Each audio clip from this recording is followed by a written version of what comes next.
We're very honored and happy to be able to have a panel of representatives of different nations across the country to share with us, first of all, their vision in terms of moving from the Indian Act to the realm of our own inherent right. The work that they're undertaking, the challenges that they're facing, how they're looking at the future, what it might look like to them, and so on. So we have some young people that I'm really happy to see, including Larry here. And so I'll pass the mic over to Chris, who will take us to the next, and we'll continue this after lunch as well. Good morning, everyone, and once again, thank you very much. Talk about operating within the horns of the dilemma. The tools that we use at the center largely are about bringing voice to small groups. We break people out into small groups and they have conversations among themselves, and then we plenary everyone. I've never done anything like this before, but one of our horns is the fact that we've got one camera here, and there you can't really go from table to table to table recording conversations. So we're going to create a new process here, and I'm going to call it the Oprah Winfrey process. And we want to encourage dialogue from the floor and with the people up here. I'm going to ask our participants up here, our panel up here, a number of questions.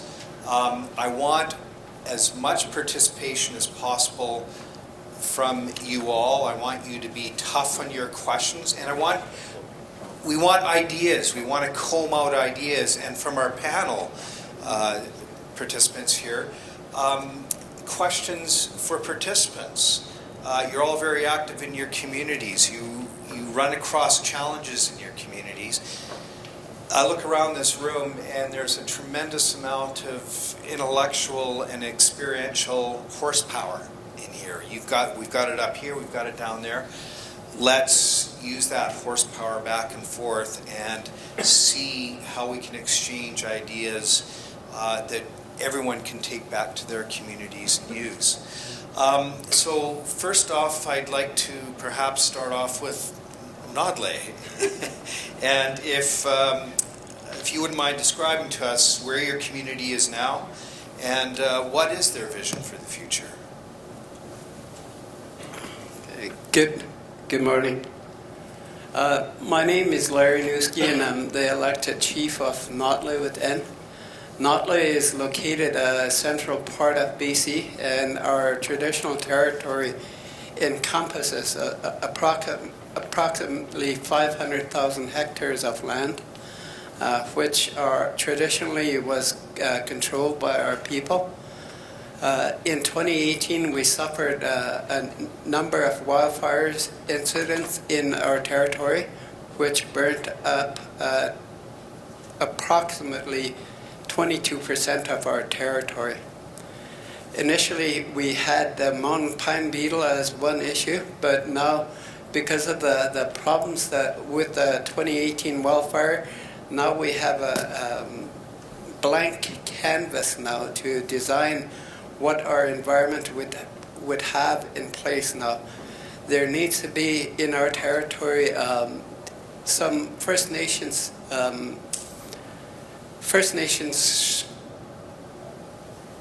plans to be put into place to help put back the medicines, the water, the berries that we require for our sustenance.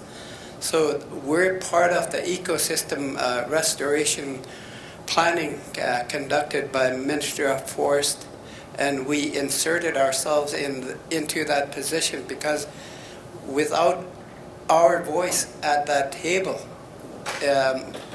MOF will just put their fast-growing trees into place.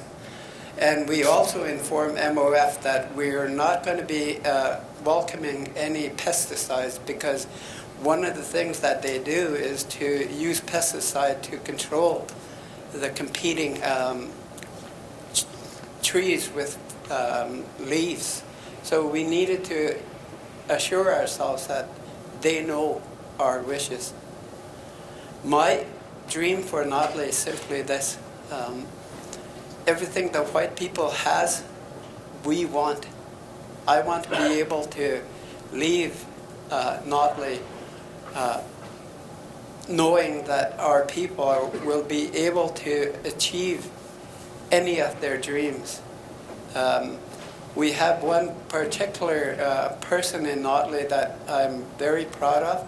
He was on Big Brothers Canada, and his name is Damien Ketlow. And when he speaks, it makes me very proud to be in Notley with them, and even prouder to be called their chief. One of the things that our youth have continually said is remember who you are and remember where you come from. So in the past, I've always introduced myself as Larry Newski, elected chief.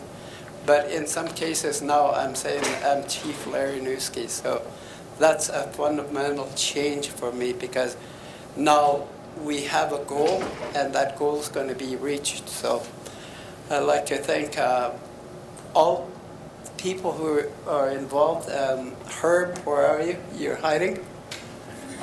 Herb and company, for all the work that you've done with Notley, because right now, in the past, our governance system has been sort of messed up, and we've been since working on a system so that we can ensure that whoever takes the next election will be guided by policies and ways forward for our people. So thank you. Thank you. If you would mind just moving your chair a little bit forward, I'm frightened that you're going to pop yourself off. Maybe we could hear from Listugush. Perfect. Hi everyone, my name is Ali Barnaby. I'm a policy analyst for the Listugush Mi'kmaq government. I'm also a youth from Listugush. A little bit about our community. I think from a youth perspective, we live in a very exciting time to be in Listugush. There's a lot of really great direction and leadership that we have. And I'm kind of a product of like the different organizations you'll hear. So Tanya works for MMS, and had it really not been for MMS, I wouldn't have had the opportunities to learn about what it means to be Mi'kmaq, period. I went to school off reserve, even though it's located in the town right next to us. I was impacted by the stereotypes that they inflicted on me. So when I got to work for MMS when I came out of high school, it kind of really helped shift my understanding of who I was and where I stood in the world. And I think that that's something that a lot of our youth can identify with now. So it's really exciting, and I'm very proud to be from Listugush. Waliaksik Wugam Sitwin, Nin Delusi Emma Metallic, Akdalewi Listuguchikis Bigawagi. Morning everybody, my name is Emma Metallic. I'm from the Listugush Mi'kmaq First Nation, along with Ali and Chief Darcy and Tanya. So I'm a youth. I'm halfway through my undergrad, and just being, I think just sort of like the experience of doing post-secondary education has sort of impacted my way of thinking, impacted the way I think of myself as just being a Mi'kmaq woman coming from reserve. I find it's really challenging when, or not challenging, but I'm very critical of how education systems are set up and how they're gearing us towards, they're sort of like telling us how we can be self-governing and then how we can bring this information back to our community. But I find there's oftentimes a disconnect of higher institutions with reserved lands and communities. And then sometimes when you try to bring community ideas to the higher education systems, it's not often met with that same level. Like, it's often like there's a hierarchy, and they say only if you can bring it up, then you're equal, rather than being equal just as it is, how it is as by itself. So I guess sort of with this whole the whole discussions of self-governing and moving on a path of moving forward, I think that we should also be critical of our own paths that we are developing as we move forward. Oftentimes we have internalized colonial beliefs that have stemmed from way prior to the Indian Act, stemming right from colonization, just stemming from European notions of how things are run, how women are to be treated, how identity works, gender relations, power relations. So I think that we have to just be mindful of how we're moving forward, and then just bring in different perspectives, different voices. Make sure we're not creating one path that tells one voice, one vision. How do we make separate paths that go forward, and how do we bring in voices that may not even realize they've been silenced by norms, well, Alan. Do you want to go next, Tanya? Okay, all right. So my name is Darcy Gray. I'm chief of Listigwich. I've been chief for 3 years now. Prior to that, I had served a couple of years on council. It's been a tremendous honor to be the chief of Listigwich. Growing up and living in your sort of Listigwich bubble, you take certain things for granted. We have a very, very strong community, I would say, a very proud community that has a history of resistance, a history of standing up and doing things its own way. That kind of gets ingrained and built into who you are. And when you travel across and you meet other communities and you say, okay, we're not all the same, and we don't all look at things the same way. And then I think that's both positive and maybe has some drawbacks, where I say sometimes in Listigwich we're resistant to a fault, where even if there's some obvious progress that can be made, we're like, hey, hang on here. Where are we going? What are we doing? And I think that maybe goes back to what Emma is speaking to as well. In terms of our vision, we've done a lot of work over the last, I would say, 6 years in our community of engaging the community and developing a clear understanding of what it is that we want to do going forward. The clear message, no matter how we ask the question, what group we ask the question, is we have to do it our own way. So that's really what pushed us to getting into this self-governance discussion.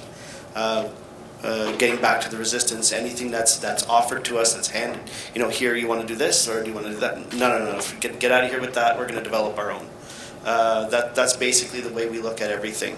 And we've done that. So when you look at the vision statement, we're still working on it in the Mi'kmaq language and trying to get it, transliterated the right way. But basically it speaks to, being proud of who we are, knowing who we are, and doing things our way for our future generations. So that's kind of the vision that comes out of everything that we do. I won't get into all of the different initiatives that we've taken on in the last 3 years to operationalize that idea or that way of looking at the world, or even going back. I can do that after, but just sort of, I guess, a brief overview of where we're going and how we're getting there. And it is entirely, I would say, community driven, where over the last couple of years we've probably had upwards of 200 opportunities for community to engage with our community, or engage with leadership, engage with different directors or people, decision makers, and provide opinion on a number of topics on all of the initiatives that we're doing. So it's at a point now where some of the people in our community will say, well, if I don't know what's going on, that's my fault. I didn't show up. I wasn't there to be part of that conversation. So I can't complain if I don't like the result. To me, that's that's shifting a way of looking at things, and shifting the way we build our community. So now we're at a point where we're being told, we've told you enough. it's time for you to do the work. So I guess we got to get to work. I think I'll hand it off to Tanya. Okay, good morning. My name is Tanya Barnaby, and I am the Executive Director of the Mi'kmaq Mawiomi Secretariat. And we are located, our head office is in Listuguj. I am a member of the Listuguj Mi'kmaq Nation as well. We are located in the 7th district of Mi'kmaqi, which is called Gaspé-Gawagi. It encompasses part of the Quebec portion of the Gaspé Peninsula, as well as into New Brunswick along the Nipisiguit River. We're descendants of the treaties, the Peace and Friendship Treaties, and so we are treaty people. We've never ceded our territory. We, at the Secretariat earlier, this gentleman said, what's the MMS? Because we're so used to those acronyms, but the Secretariat is basically the administrative arm of the alliance of 3 of those Mi'kmaq communities, one of them being Listuguj, another being Gaspé-Gawagi, which is about an hour east of Listuguj, and then Gaspé, which is a community of Mi'kmaq that actually don't have a land base in the Gaspé. And these 3 communities joined forces in the year 2000 to come together and discuss issues that were relevant as a group. They always maintain their autonomy, so they definitely have different ideas on how to do things. They govern differently. We have so many challenges just within the 3 communities. Listuguj, obviously, being the biggest community in our community. Gaspé-Gawag's right in the middle in terms of population and in location. And then Gaspé, we have a community with no land base.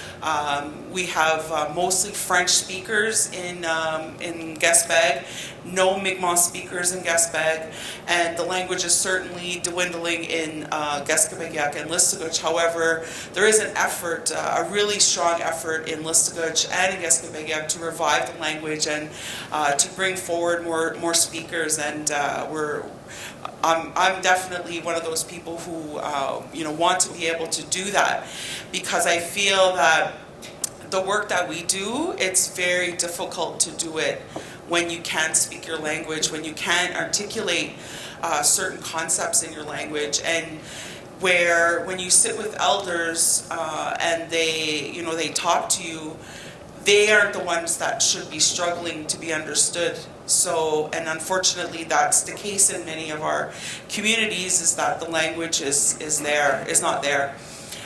As far as vision goes, I think in order to talk about vision, I just have to bring it back a bit in terms of my upbringing.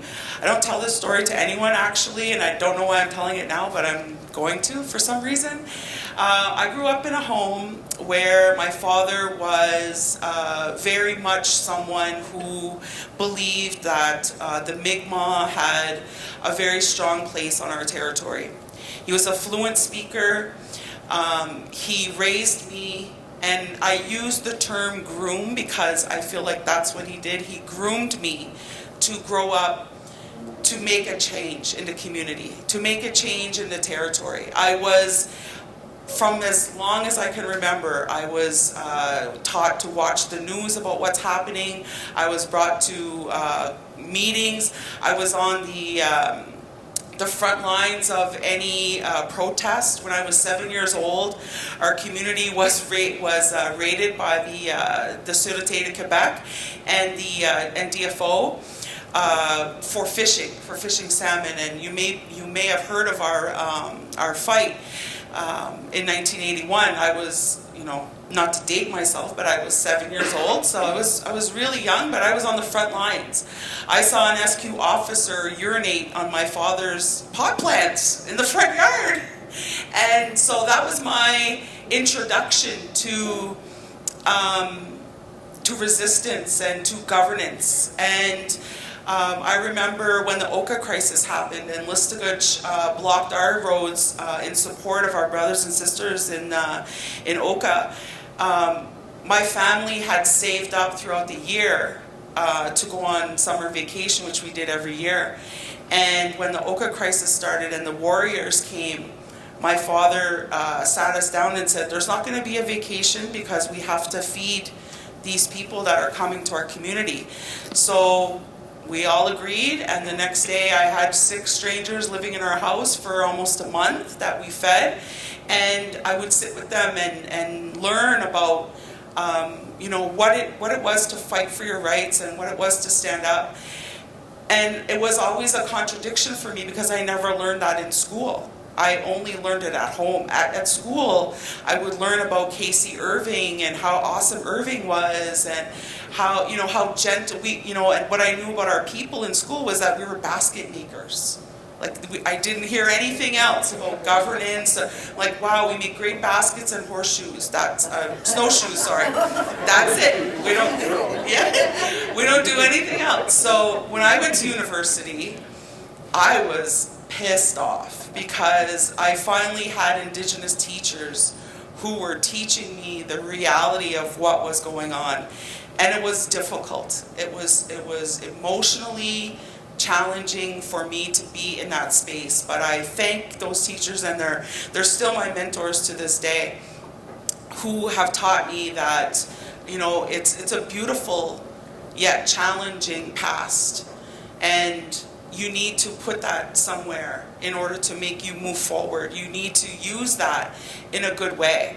And so today, as the executive director of an alliance that is built with the 3 communities, I'm constantly challenged about that, because one of the things that I've listened to over the yesterday was the need for change and how we're going to change, and we have to look inside our communities first and really discuss and deal with the lateral violence that exists in our communities, because one of the challenges, and I speak to Darcy often about my challenges being in the position that I am, because the person that was before me in this role was a man and had a very different way of governing the alliance.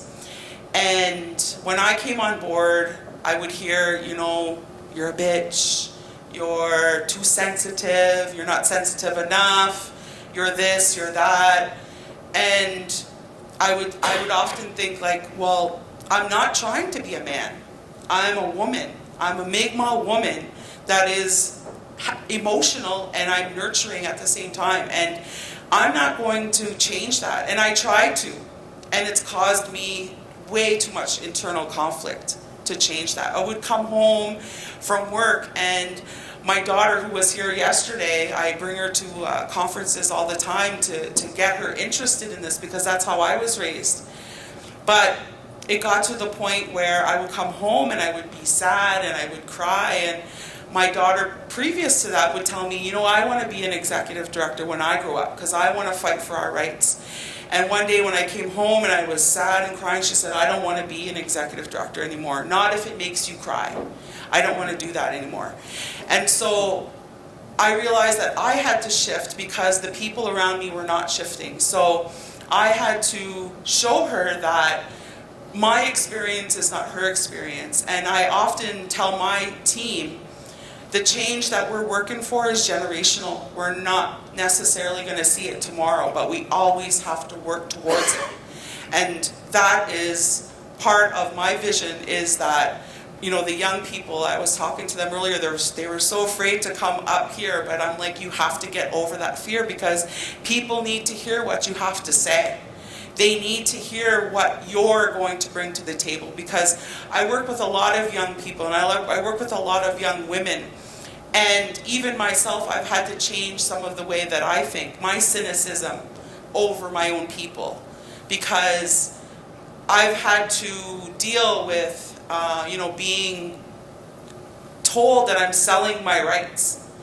And if these people, these keyboard warriors, I call them on Facebook, if they knew me at all, they would know that I would never, ever do that. And I think that the real emotion there for me was that the main person in our community that does that to me is someone that I grew up looking up to, because I felt that he was someone that was going to be a leader, and he spoke very eloquently. And when we had the logging dispute in 1998 in our community, we were dealing with the Quebec government, and not too many people in Listigouche at the time could speak French, but I could. So a very young person, I would go, and they had these trailers set up where they would do these negotiations, and this particular person was there, and he would speak, and I would translate for him to the Quebec government. And I felt such an honor to be in that space. And for that person, 20 years later, to be bashing me about selling my rights when I work 50, 60 hours a week to try to make sure that that never happens, it's discouraging. So I think my vision is definitely about bringing an end to lateral violence, bringing an end to that circle of anger and resentment that we have in our communities for each other, because we're not necessarily exactly in the same direction as each other. But I think that if you're, in our case, if you're a Mi'kmaq, if you're Ilno, you have that in your heart, how you express it and how you move forward with that. It doesn't have to be the exact same way the next person does, but you have to treat that with respect. So over the last 3 years that I've been the executive director, I've tried to make sure that I'm very professional at all times. I'm perfect at the job I do, but one thing that got lost in that was my heart in it. And I'm bringing that back now, because I'm not going to let my brothers and sisters break me down, because I have a bigger vision for the territory, not just my community, but for the whole territory. And that's to bring us to that next phase where, these girls, my daughter takes over and continues that fight, and hopefully that fight is a little easier for them. So that's what my vision is. Thanks, Tanya. Edmund. Good morning, everybody. Edmund Bellegarde is my name, and I've been Tribal Chief of File Hills Qu'Appelle Tribal Council in Treaty 4 territory since 2006. My mom comes from the Pasqua First Nation. She's Anishinaabe. Her mom was also Pasqua First Nation, but her father came from Key First Nation, another Anishinaabe or Saulteaux Nation, as some of our people still refer to their nationhood status. My dad was Neheopoat, or Cree Assiniboine, from Little Black Bear First Nation, and that's the First Nation that I am a citizen of. There are 11 First Nations in the Tribal Council, with approximately 16,000 plus citizens. We are widely dispersed in southern Saskatchewan. From our head office on Treaty 4 Reserve in Fort Qu'Appelle to our furthest reserve is about a 4.5-hour drive, located in the Cypress Hills near Maple Creek, Saskatchewan, which is Niikanit First Nation. But most of our First Nations are in pretty close proximity within the 45 minutes drive to our head office in Fort Qu'Appelle. Just listening to some of the acronyms, I didn't know what MMS was, but sometimes we have a hospital, a public hospital that we own and operates for the catchment area in Fort Qu'Appelle. And some of those board meetings early on, they were speaking all the updates from the administrators, from the nursing, from all the clinical language. They'd speak in acronyms, and it was a different language. So we've got a key for every board meeting agenda now of all the what the acronyms are. But I also grew up.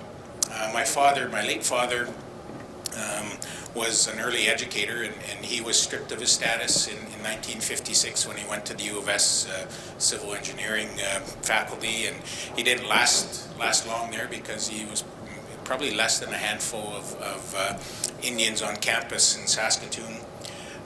So he went to Moose Jaw Teachers College the next fall and a 2-year program.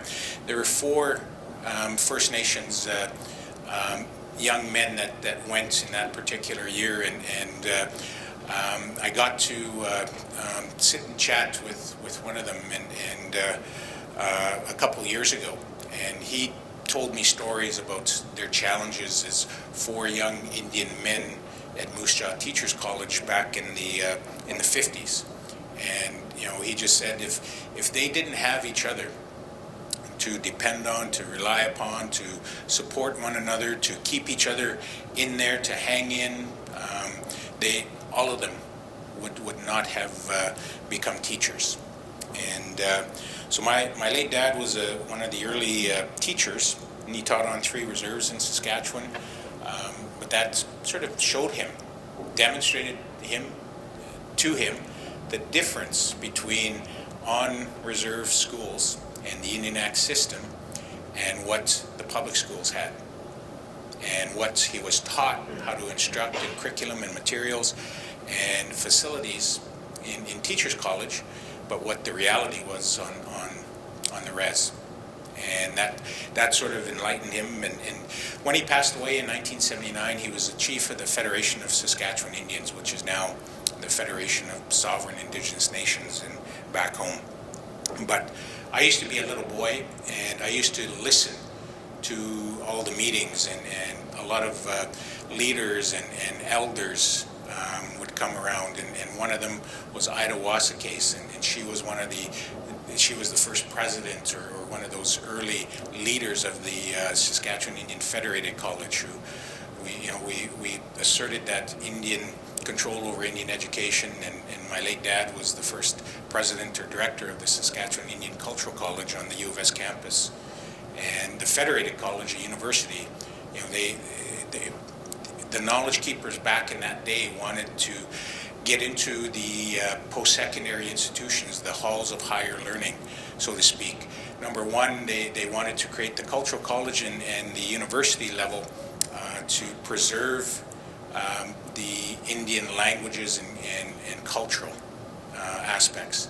And then it was going to be that tool for self-determination, these institutions, because they were going to get access based on those foundations of Indian languages and culture into those halls of higher learning, or as some of our oral history and from our treaty forefathers, some of that language around learn the cunning of the white man, or understand that context. So the presentations about system mapping the Indian Act, bridging the gap between the ontologies, the Anishinaabe way of Mullany and then the Western scientific way from Dan, those things really speak to me, but I think they would also speak to many of our people in our territories, because that's the challenge.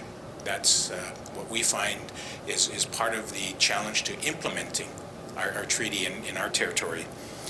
But acronyms, as a child, I would sit and hide underneath the dining room table because it was late, and there were many discussions and dialogues that I would hear my dad talk about. So, I would listen to, I thought the FSI was a word.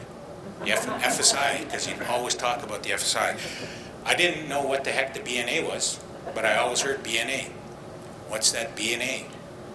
I thought BNA was a word. I thought Diane was a person. I really thought Diane, and as I was a little boy and I'd meet somebody with the name Diane, I that's who my dad was talking about. But it somehow I already knew that it didn't match to what I was hearing, to knowing this person, this lady named Diane, because but that's just some of that knowledge gap. But our tribal council, we've been in several iterations now of our governance review. Sort of our first mandate was 2008. Well, actually backing up, about 19 summers ago now is when I was thrust into organization crisis. We have the Saskatchewan Indian Gaming Authority, which operates the 7 First Nations casinos in Saskatchewan, and that was a result of the assertion of White Bear First Nations, and they created their own gaming laws, they created their regulations, their licensing act, and they opened the original Bear Claw Casino on their First Nations land in 1993, and it was illegally raided by the RCMP on March 22nd, 1993, and semi-automatic assault rifles, balaclavas, unannounced. People, I know people who were there in the casino that morning during the raid that are still traumatized to this day with having an assault rifle to the back of their head, laying face down on the floor. People that were arrested and held without charges ever being laid from the band council. The chief of the day, Bernie Shepherd, talks about this, and he's written a book about that experience. But that was that assertion of jurisdiction. That was that sovereignty. They created their ban laws, and they opened that casino. So again, it's conflict, different laws and legal frameworks, but it's led to opportunities. So Saskatchewan Indian Gaming Authority was the result, but they went into corporate crisis because Liquor and Gaming Authority, the regulator in the province of Saskatchewan, didn't agree with how things were being run. There was actually in the agreement between our First Nations and the province, there was a penalty for success because the government also had their casinos and we had a revenue share. And at the 11th hour in that agreement, they put in a clause that's basically said if the Indian casinos start making more money than the government casino, the revenue share will flip. So at first we got to keep 50% of our profits for distribution to our 74 First Nations throughout the province. And we got 25% of the government-run casinos to distribute. And from our side, we would give 25% to the province. From the provinces, they would keep 50% of theirs. 25% was for charitable or community development purposes from each of the gaming operations. But this penalty clause would flip. It became known as the flip clause, and it created all this conflict, and it created poor governance practice because we were much more successful running our casino operations than the government was at implementing theirs. I started at the government casino in 1995. I worked for the province, and we were supposed to make $20 million out of Casino Regina that first year.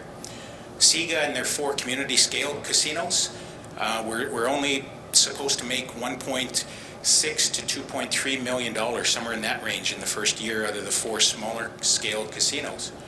Well, in our first full year of operation, we made over 20 million. Government only made 12 million. So we outperformed our expectations, and government underperformed. And guess what?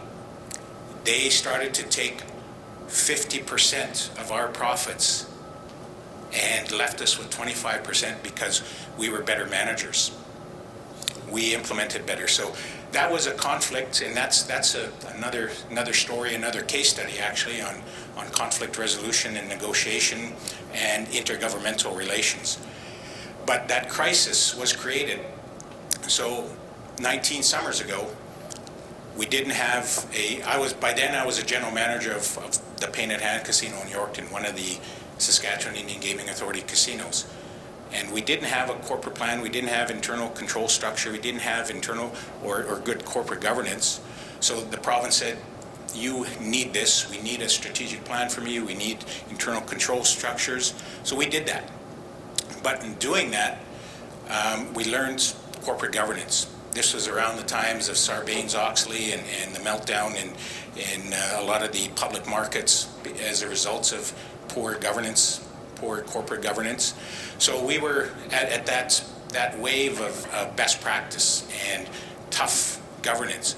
So we became experts in that by the nature of our circumstance. But we also, in strategic planning, 27 of our senior management team, 24 were First Nation. And the government was trying to force us into creating a strategic plan using the balanced scorecard methodology that the Crown corporations had utilized.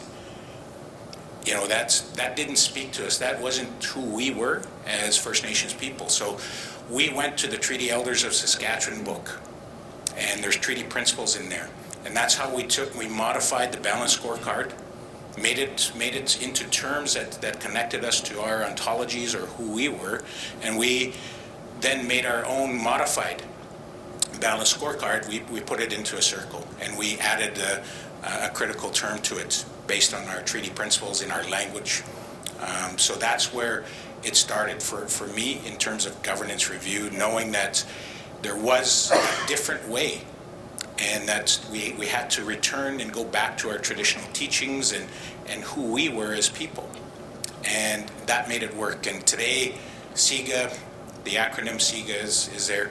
SIGA was recognized by the Conference Board of Canada as the best governed non-profit company in Canada in 2008, because we had to respond, we had to put in place good governance structure, but the key to it was those guiding principles from the Treaty Elders of Saskatchewan that we incorporated, and that connected us. That was the main purpose.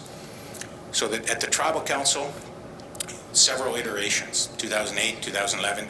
The mandate that we're working off is from 2014, and we're students and participants in that nation building that comes from that body of research known as the Harvard Project on American Indian Economic Development.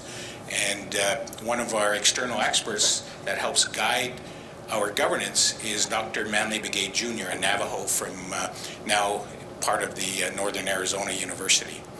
And Dr. Begay has been instrumental in helping us see that big picture, understanding the differences and the variance of Indigenous governance from not only North America but across the world. But he's also good at seeing those common threads. And a lot of the 5 pillars from the Center for First Nations Governance, the language and the purpose, very, very strongly aligned with nation building. The terminology might be a little different, and the presentation might be a little different, but because we're on that path, we are strongly aligned with what's happening here. Coming here, my wife says, 3 days. I bet you're going to be bored for the next 3 days. And I said, no, dear, I'm excited. It's going to be enthralling because this is the space that I love. And I knew I was going to have supper with Lilwat Nation the first night, so I was excited I listened to Ernest on a webinar that IPAC that James and Catherine moderated, and I wanted to meet. I wanted to begin building relations, and that's the purpose, and that's the energy I get in this space, in this room, the brain power, the experience, but also the sharing of Indigenous knowledge and those teachings. So at the end of yesterday, I get back and my wife says, how was your day? Awesome. She says, you rarely ever come home and have that answer for me. So she was impressed. But that's a little bit about where I come from, who we are, and a bit of the start of our journey.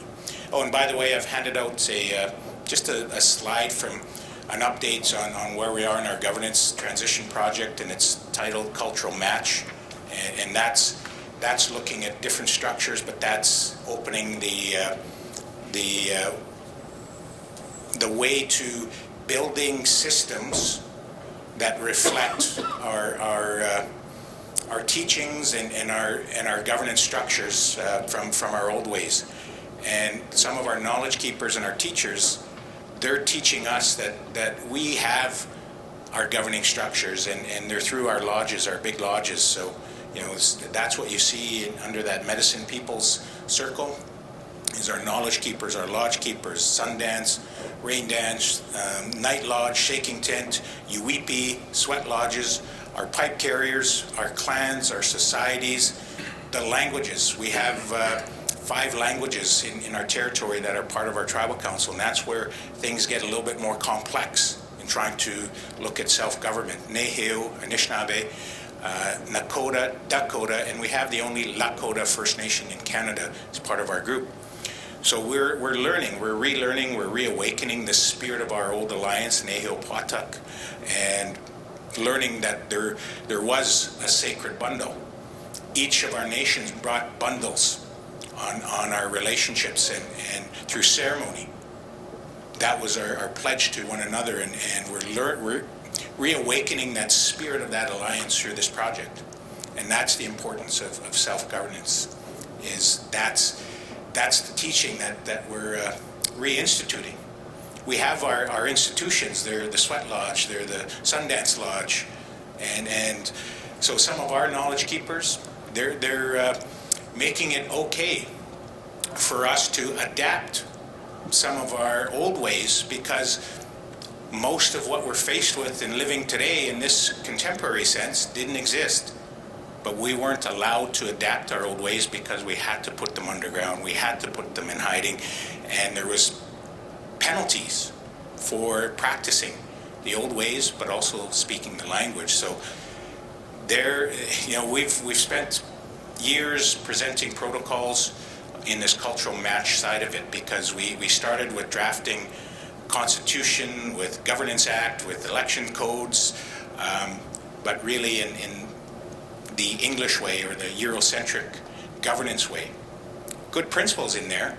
We'll probably definitely incorporate some of them, but we didn't have that cultural match right, and that's where we're at now, and that's a reflection. That's the first iteration of working with our language keepers, our knowledge keepers, our lodge keepers, our pipe carriers, and we have to open up that narrow, concentrated base of power of 11 chiefs of our tribal council to this new governing structure that we're presenting. And you'll see the balance between our women and our men, because we're also reawakening those roles and responsibilities, obligations. But we also have to respect the differences. Not all 5 of our language groups practice the same things and have the same rules or laws, natural laws. There's differences. They're very similar, so we have to ensure that we reflect and respect all of those laws, and look for ways to adapt, and look for approaching it in the proper way through ceremony and protocol. How to get that permission and direction from our spirit world, because that's what we're learning again, is how do we bring that forward. And then our work is kind of that treaty implementation, that reciprocity, that coexistence, is understanding each other's legal frameworks, each other's societal frameworks, and then how do we implement treaty? It's that space that's in between those divides. How do we create mechanisms that we can be reciprocal in respecting their ways and jurisdiction, but they have to know our ways, and we have to teach them that. We have to show how we can bridge the two and coexist. And those are some of the treaty principles also from the natural laws that our treaty elders of Saskatchewan share in the book by Walter Hildebrandt and Harold Cardinal. And that's some important work, because some of our natural laws, like Mio Wichito, and having or possessing good relations, that's a natural law that we have to have. So that's that coexistence with Tasco, and that law of living together on the land in harmony, not just sharing the land, but being in harmony. And again, with all my relations, are not just human relations. It's with everything in our universe, in our space, in the spiritual context. So learning that. Pimatiawin is that livelihood. So that's more economic development, and tying into that, or the social context.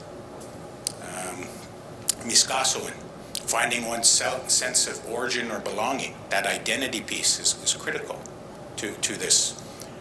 So there's a lot of things that we're now making those connections, and that's the exciting part of this work, is reawakening the spirit of our old governing systems, but now doing the hard work of bringing them forward and connecting, but asserting and living that way, and just being that way, and then figuring out how we coexist. Thanks, Satsan. I'm going to go a little over lunch to give Maxine and Helena an opportunity to talk a bit about Lillooet, and then after lunch we can come back and we can interrogate our panel. So over to you two.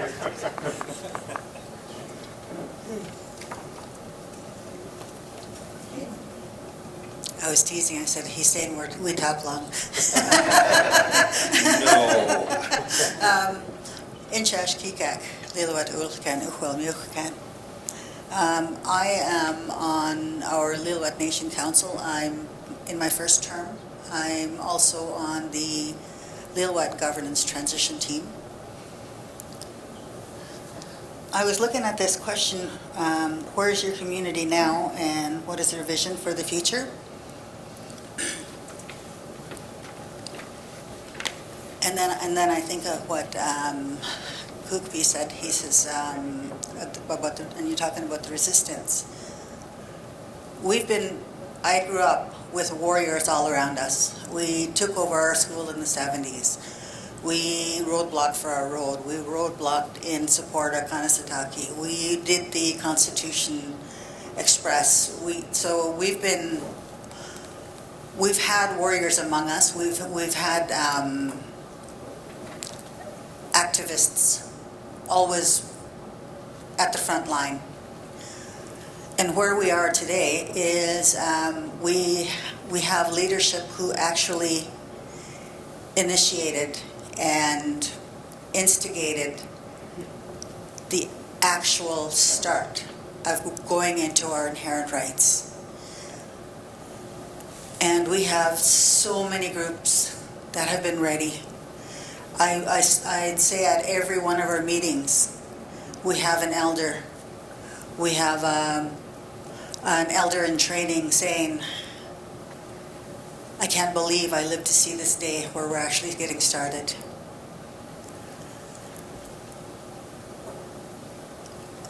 So with that, it says, what issues have come up is each one of these pockets has their own vision of what they want, when they want it, how they want it. And what we need to do, and what we're working at doing, is our elder says it as Pala Pshpitinoshim.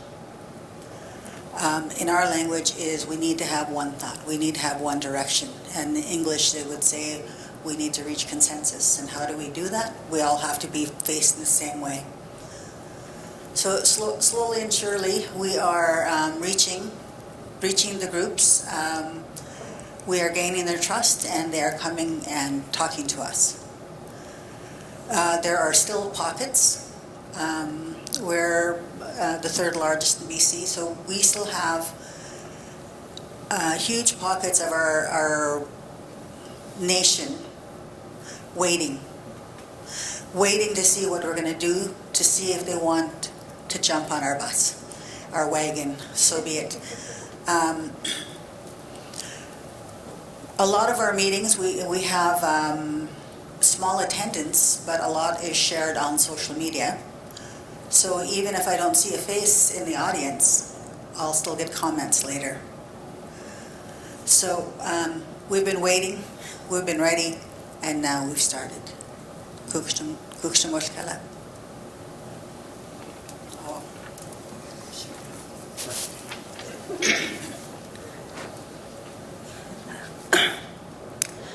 Amashkaden Chnuknukwa in Chashlutpak, Shamat Squachich, Maxine Joseph Bruce, Lil Warulkan, Shtladamachkan, Shjo Joseph, Squachich ni Shkala, Shrozi Joseph, Squachich ni Shkikhala.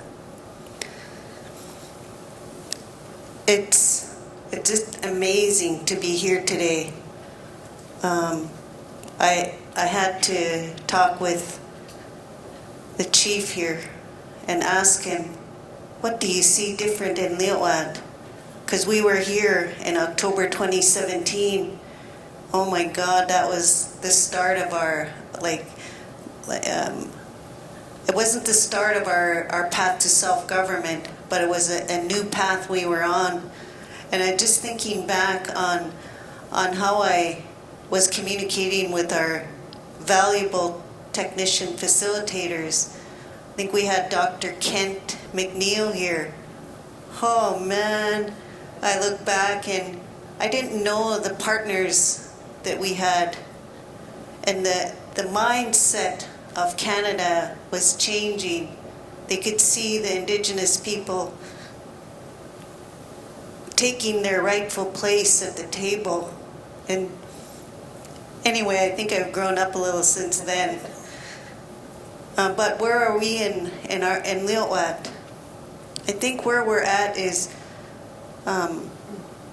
we're strengthening our foundation, and we're doing that through culture and language. You know, our language is so important. The language connects us to our land. We have nearly 800,000 hectares of traditional territory. That land needs to sustain Lil'wat people. My parents were very political.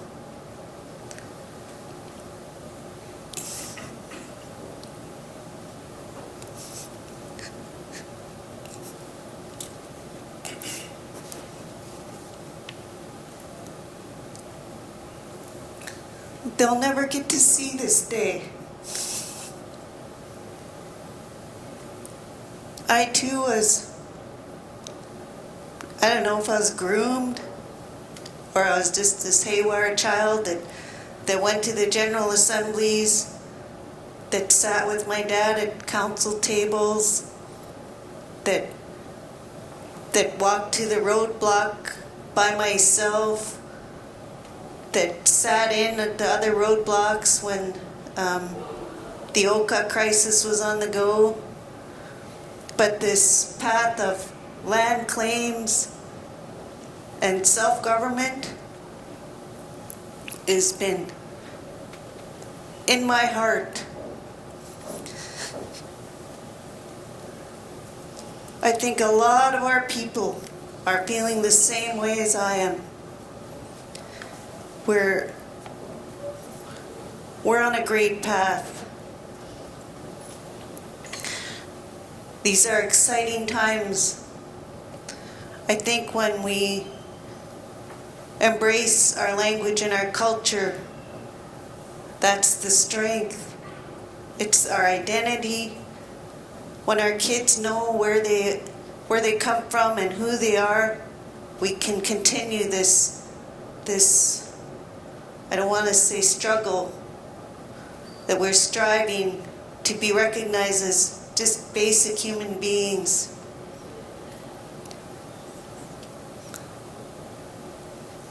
I think that our people are waiting, and today the magic of technology, you know, we have the majority of our membership are youth, and so they can identify with the technology that was talked about this morning from Melanie and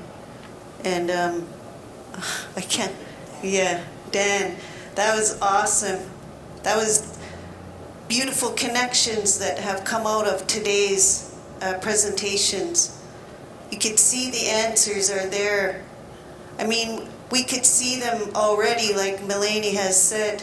It's been in front of us, but we've been kind of held down so much, so long, that reawakened our brains.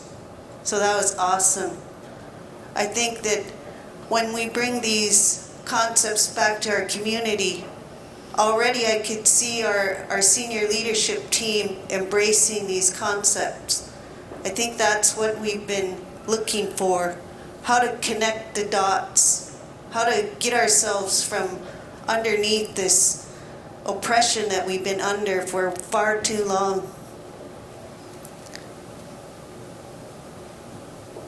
What are the issues we're going through? I think we're, like it was said earlier, the horns of dilemma, those are the issues. But I think the the beauty these days is embracing our culture. Our Kukpi Shkalumuk here has been hosting cultural nights every month, and at every turn we sing our songs and dance our dance. That's the strength in who we are. That's bringing the people together. I said earlier to the chief over here that it's been a long time since our men have danced our dance, but you could see it. The kids love our dance, they love our song. We have our language immersion that goes up to grade 7 in our own school, and you could hear the kids when they speak. They speak our language and they talk fast, like the old style speakers. And seeing that now the men, they're getting up and showing their spirit. It's awesome. I get very emotional when I see that. They're opening their hearts, opening their minds. It's not something that has this vision of self-government. It's not a new vision. The Liotwat people have been on this path for decades. It's one, let's try this, let's try that, and we just keep building on it. And I like to think that Helena and my cousin Helena and I are part of the opportunity of moving forward. We've been taught, we didn't know we were being taught. It's just something that we were amongst the people. And even our general assemblies, I would attend, and when I share my stories, I would go and hang out with the rest of the kids. We'd be outside on the porch, but every now and then we'd go into the hall and eat the cakes, because there's a lot of cakes and donuts. But you know what? We were listening, and we were amongst our people and hearing the messages. And really nobody was left behind. We were all encouraged to attend the roadblocks. And so now even today, our people are waiting. As soon as we say roadblock, they're like, yes, let's go. And so today is a new warrior. And we're using the tools that the Europeans have brought, and we're using them for our purpose, because that's a language that's being talked about these days. So today is very exciting to hear the Kukpi here, the Kukpi over here, speak on where they're at. And you know what, at the end of the day, we have a lot in common. We've never given up, and we're still here. Kukstumut Katlap Nifty. Thank you very much, Maxine. It's a great way to finish off this segment of this session. Just before we break for lunch, I would just like everybody to give some thought. We have very different stories for the panel members here. Think about the minutia that they've experienced, what led their communities to go in the direction that they've been going. Within that is valuable information that they have to share with you. Let's figure out what that is. Let's ask some questions. I use the word interrogation. We're going to interrogate you. And after lunch, I'm curious about what worked for you, what didn't work for you. Sometimes from the mistakes, valuable information can emerge that we can share as to what you did right in your community and what you did wrong in your community. Because the whole notion of moving forward to self-governance, it's a big issue for our people. It's an emotional issue. And there's some nuances in there that I think is extremely important for the research that needs to be done and how we move forward on this. So let's break for lunch and come back and work on some of those matters. Thanks so much.